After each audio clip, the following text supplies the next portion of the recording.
मणिपुर नाम के एक छोटे से गांव में रीता और राजू, एक पति पत्नी, अपने 2 बच्चे पिंकी और चीकू के साथ एक टूटा फूटा घर में रहते थे। राजू मुखिया के खेत में किसान का काम करता था और रीता दूसरे गांव में सुनार के घर में कामवाली का काम करती थी। दोनों पति पत्नी मजदूरी करके बड़े मुश्किल से अपने बच्चों का पेट भरते थे। यूं तो हमेशा हल्का फुल्का बारिश होती थी, जिससे किसान अपने खेतों में आसानी से काम करते थे, लेकिन इस साल बारिश बहुत ज्यादा बरस गया था, जिसके कारण पूरे गांव में बाढ़ का कहर मच गया था, जिस कारण किसानों का फसल बहुत ज्यादा नुकसान हो गया था। इस वजह से मणिपुर के लोग बहुत ज्यादा परेशान हो गए थे। दिन हो या रात हो, लोग बारिश के कारण परेशान थे। इस साल तो बहुत ज्यादा बारिश हो रहा है, जिस वजह से कार्य करना बहुत मुश्किल हो गया है और घर से निकलते ही बारिश के कारण पूरा शरीर गीला हो जाता है। इतनी भारी बारिश में घर से बाहर जाने का मन नहीं कर रहा। न जाने इस साल हमारा क्या होगा इस टूटे हुए मकान में। ठीक है, अब मैं काम पर जा रहा हूँ, नहीं तो मुखिया गुस्सा करने लगेगा। राजू काम के लिए मुखिया के खेत में जाता है। पिंकी और चीकू बगल के गांव में एक सरकारी स्कूल में पढ़ते थे। रीता अपने दोनों बच्चों को स्कूल छोड़कर काम पर चली जाती है। उस बड़े से घर में मालकिन सुनीता और मालिक अजय अपने 2 बेटियों मीना और सीमा के साथ रहते थे। ओ रीता, तुम आ गई। जल्दी से घर का पूरा काम खत्म कर लो। पता है, आज मेरी बेटी मीना का बर्थडे पार्टी है। शाम 5 बजे से पहले तुम पूरा काम निपटा लो। और हाँ, इसके बाद तुम हॉल सजाने में मेरी सहायता करोगी, ठीक है ना? ठीक है मैम साहब, मैं सबसे पहले घर का पूरा काम खत्म कर लेती हूँ और उसके बाद हॉल सजाने में मैं आपकी सहायता करूँगी। इसके बाद रीता हॉल को सजाने में अनिता की मदद करती है। अनिता और रीता घर को बहुत खूबसूरत तरीके से सजा देती है। अच्छा मैम साहब, मैं पूरा घर का काम खत्म कर चुकी हूँ और पार्टी की तैयारी भी कर दी हूँ, तो मैं अब घर जा रही हूँ। हाँ हाँ, ठीक है, लेकिन तुमको पता है ना कि आज मेरी बेटी मीना का बर्थडे पार्टी है, तो तुम शाम 8 बजे अपने बच्चों को साथ लेकर आ जाना। और हाँ, मुझे तुमसे सहायता भी चाहिए। हाँ हाँ मैम साहब, मैं शाम के समय बच्चों को लेकर सही टाइम पर आ जाऊंगी। रीता इतना कहकर अपने घर चली जाती है और अपने दोनों बच्चों को अच्छे से सजाकर शाम 8 बजे बर्थडे पार्टी में आ जाती है। पार्टी बड़ा ही मॉडलिस्ट होती है और रीता के बच्चे इतना देखकर हैरान रह जाते हैं और कहते हैं, अरे वाह रिंकी, देखो ये घर जैसे महल लग रहा है और बाहर कितना बारिश हो रहा है और इनके घर में बारिश का पता भी नहीं चल रहा है। दोनों की इस तरह की बातें मीना सुन लेती है और कहती है, अरे ये घर महल की तरह इसलिए लग रहा है क्योंकि इसे मेरे पापा ने बड़े प्यार से बनवाया है, इसलिए बारिश का पता नहीं चल रहा। ओ, इसका मतलब अगर घर बड़ा हो तो बारिश का पता नहीं चलता है। भैया, हम लोग भी अपने पापा से बोलकर अपने लिए बड़ा सा घर खरीदवाएंगे ताकि हमें भी बरसात में परेशान ना होना पड़े। चलो चलो बच्चों, इधर आओ, अब केक काटने का टाइम हो गया है। जब पार्टी शुरू हो जाती है और मीना केक काटने लगती है, तो पिंकी और चीकू बड़े से घर को पूरा देखने के लिए मीना के रूम में चली जाती है। भैया देखो, ये रूम कितना सुंदर है और इसमें कितना सुंदर सुंदर सामान है, और ये देखो अलमारी भी कितना सुंदर लग रहा है। दोनों ही सामान देखने लगते हैं और देखते देखते 10 मिनट बीत जाता है और सामान देखते देखते वह मीना का अलमारी खोल के देखने लगते हैं। इतने ही देर में मीना की बहन सीमा रूम में आ जाती है। वह पिंकी और चीकू को मीरा की अलमारी के सामने देख लेती है और जोर से चिल्लाने लगती है, तुम दोनों मेरे कमरे में क्या कर रहे हो? जल्दी से बताओ। माँ माँ, आप इधर जल्दी से आइए, देखिए ये दोनों हमारे रूम में क्या कर रहे हैं। अपनी बेटी सीमा की आवाज़ सुनकर तुरंत रूम में आती है। तुम दोनों अभी के अभी मेरे रूम से बाहर निकलो। पिंकी और चीकू अनिता को देखकर डर जाते हैं और रीता भी अनिता की आवाज़ सुनकर मीना के रूम में आती है। क्या हुआ मैम साहब? आपकी जोर से चिल्लाने की आवाज़ नीचे तक आ रही है। क्या हुआ? ये पूछ, क्या नहीं हुआ?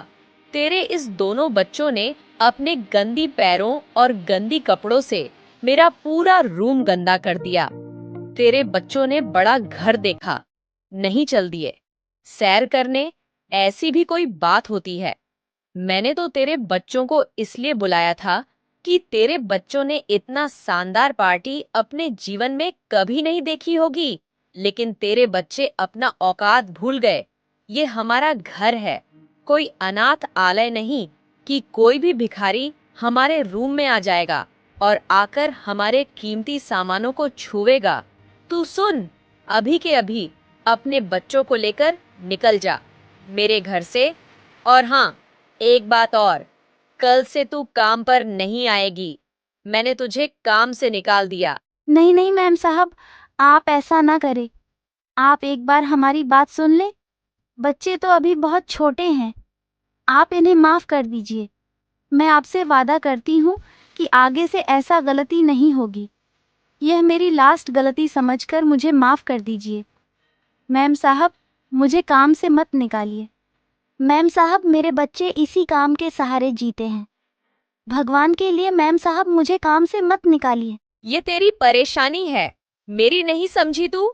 और एक बात कान खोलकर सुन ले, अब तू यहाँ पर काम नहीं कर सकती है, क्योंकि मैंने तुम्हें काम से निकाल दिया। और सुन, अपने इन दोनों बच्चों को लेकर यहाँ से चली जा। अनीता रीता और उसके दोनों बच्चों को घर से बाहर निकाल देती है और आगे से काम पर आने से साफ साफ मना कर देती है। ओह, अब ये क्या हो गया? घर में एक भी राशन नहीं है। मैं खाना बनाने के लिए राशन कहाँ से लाऊं? मेरे पास तो अब एक भी रुपया नहीं है। जो राजू जी जुटाकर पैसे रखे थे, वो भी खत्म हो गया। मेरा क्या है, मैं तो बिना खाए ही सो जाऊंगी। मगर मेरे बच्चे बिना खाएं कैसे सो पाएंगे? और बिना खाना खाएं उनको नींद कैसे आएगी? ओ सुनिए जी, आप आ गए। घर में कुछ भी नहीं है खाना बनाने के लिए। आज बिना खाए ही सोना पड़ेगा। क्या बात है, तुम चिंता क्यों कर रही हो? आज मैं खाना मुखिया जी के घर से लाया हूँ। उनके घर आज पार्टी थी, तो बचा हुआ खाना मैं अपने साथ ले आया हूँ। ये लो खाना, परोसो। ऐसे ही उस रात सभी खाना खाकर सो जाते हैं। ऐसे ही कुछ दिन बीत जाते हैं और घर के हालात बिगड़ जाते हैं। एक सुबह रीता अपने मैम साहब के घर जाती है और उससे थोड़े पैसे उधार मांगती है। मैम साहब कैसी हैं? आपको देखे मुझे बहुत दिन हो गया। मैम साहब, मेरे घर में एक भी राशन नहीं है। आप मुझ पर तरस खाकर कुछ पैसे उधार दे दीजिए। मैं आपको जल्द ही पैसे लौटा दूंगी। मेरे पास एक भी रुपया नहीं है, और वैसे भी मैंने तुझे पहले ही काम से निकाल दिया था, और फिर भी अपनी गंदी शक्ल लेकर यहाँ आने की तेरी हिम्मत कैसे हुई? चल निकल अब मेरे घर से, और आइंदा से अपनी गंदी शक्ल मुझे मत दिखाना। अनीता की इस तरह की बातें सुनकर रीता उदास होकर घर जाने लगती है। तभी उसे रास्ते में एक दीवार पर कुछ लिखा हुआ दिखाई देता है। उस दीवार पर लिखा हुआ देखकर रीता वहीं रुक जाती है। रेस्टोरेंट में खाना बनाने वाली की ज़रूरत है। रेस्टोरेंट के बारे में जानने के लिए इस पते पर जाती हूँ। और वैसे भी मुझे अलग अलग तरह के खाना बनाने आता है। अगर यहाँ मुझे काम जॉब मिल जाए तो घर चलाने के लिए मुझे कुछ पैसे मिल जाएंगे। ऐसा सोचकर रीता उस रेस्टोरेंट में चली जाती है। मालिक, मैंने आपका पोस्टर देखा है। क्या आपको खाना बनाने वाली की जरूरत है? हाँ, लेकिन क्या तुम खाना बना लोगी? क्या तुम्हें अच्छे अच्छे खाना बनाने आते हैं? हाँ साहब, मुझे अलग अलग तरह के खाना बनाने आता है, जैसे छोला भटूरा, पनीर पुलाव, अंडा कड़ी, और भी कई तरह के खाना बनाना आता है मुझे। अच्छा है तब, जब तुमको इतना कुछ बनाने आता है तो ठीक है। आज से ही चाहो तो तुम खाना बना सकती हो। ऐसे ही रीता रेस्टोरेंट में खाना बनाने लग जाती है और रेस्टोरेंट में खाना खाने वालों को खाना देने लगती है। देखते ही देखते रात हो जाती है और रेस्टोरेंट में सारा खाना खत्म हो जाती है। चलो, आज तो सारा खाना बिक गया। आज तो तुम आधे दिन से ही खाना बनाई हो, लेकिन कल से तुम्हें सुबह जल्दी आकर खाना बनाना होगा। हाँ साहब, मैं कल सुबह ही खाना बनाने आ जाऊंगी और मैं कल बहुत ही स्वादिष्ट खाना बनाऊंगी। ये लो आज की अपनी मेहनत के पैसे जो तुमने आज किया है। 500 रुपए लेकर रीता सबसे पहले गोदाम पर जाती है। वहां से कुछ राशन का सामान खरीदकर अपने घर आ जाती है। घर पहुंचने पर रीता जल्दी जल्दी स्वादिष्ट पकवान बनाती है और अपने बच्चों को खाना देती है। रिंकी चीकू, आओ, गर्मा गर्म खाना खा लो बेटा। इतने में राजू भी काम खत्म करके घर आ जाता है और रीता राजू को अपने नए जॉब के बारे में बताती है, जिसे सुनकर उसका पति खुश हो जाता है। इस तरह सभी खाना खाकर चैन की नींद सो जाते हैं। अगली सुबह जल्दी उठकर रीता अपने दोनों बच्चों को स्कूल छोड़कर अपने काम पर चली जाती है। रेस्टोरेंट पर पहुंचकर रीता कई तरह के खाना बनाती है। रीता के बनाए हुए खाना ग्राहकों को बहुत अच्छा लगता है। रीता के बनाए खाना खाकर रेस्टोरेंट में आए हुए लोग खाना की बहुत तारीफ करते हैं। उनको आज का बना हुआ खाना पहले से ज्यादा पसंद आता है। आदर्श भाई, तुम्हारे आज के खाने का कोई जवाब ही नहीं है। इससे स्वादिष्ट खाना आज तक मैंने इस रेस्टोरेंट में कभी खाया ही नहीं था। आखिर क्या जादू किया है कि खाना बहुत ही स्वादिष्ट बने हैं। आज तो मैं अपने घर के लिए भी खाना लेकर जाऊंगा। मेरे लिए खाना भी पैक कर दो। अपने खाने का तारीफ सुनकर आदर्श बहुत खुश होता है और रीता से कहता है, वाह रीता, तुमने तो कमाल कर दिया। तुम्हारे हाथ का खाना खाकर ग्राहक तो अपने घर के लिए भी खाना पैक करवा रहे हैं। वाह रीता, तुम्हारे हाथों में तो जादू है। आखिर तुमने खाना बनाना कहाँ से सीखा? कहीं से नहीं साहब, मैंने तो अपनी माँ से खाना बनाना सीखा है। ऐसे ही आदर्श का पूरा खाना आज बहुत जल्दी ही खत्म हो जाता है। आज तो खाना बहुत जल्दी खत्म हो गया। कल से तो हमें ज्यादा मेहनत करके ज्यादा से ज्यादा खाना बनाएंगे। और हाँ, खाना ज्यादा से ज्यादा बिक रहे हैं। इसलिए मैं कल दुकान में फ्रिज और पंखा नया लाने जा रहा हूं, जिससे ग्राहक ठंडा ठंडा पानी और पंखा का मजा लेकर खाना खाएंगे और हमारा खाना ज्यादा से ज्यादा बिकेगा। तुम्हारी क्या राय है इसमें? हाँ साहब, ये तो बहुत बढ़िया रहेगा, जिससे ग्राहक ठंडा पानी और हवा का मजे लेकर खाना खाएंगे। अगले सुबह आदर्श अपने रेस्टोरेंट में नया फ्रीज और नया पंखा लगवा देता है और जैसा उसने सोचा था ठीक वैसे ही होता है। पंखा लगने के बाद आदर्श के रेस्टोरेंट में खाने वालों की भीड़ लग जाती है। ग्राहक पंखे का मज़े लेकर खाना खाते हैं। ऐसे ही आदर्श का सारा खाना आज भी बिक जाता है।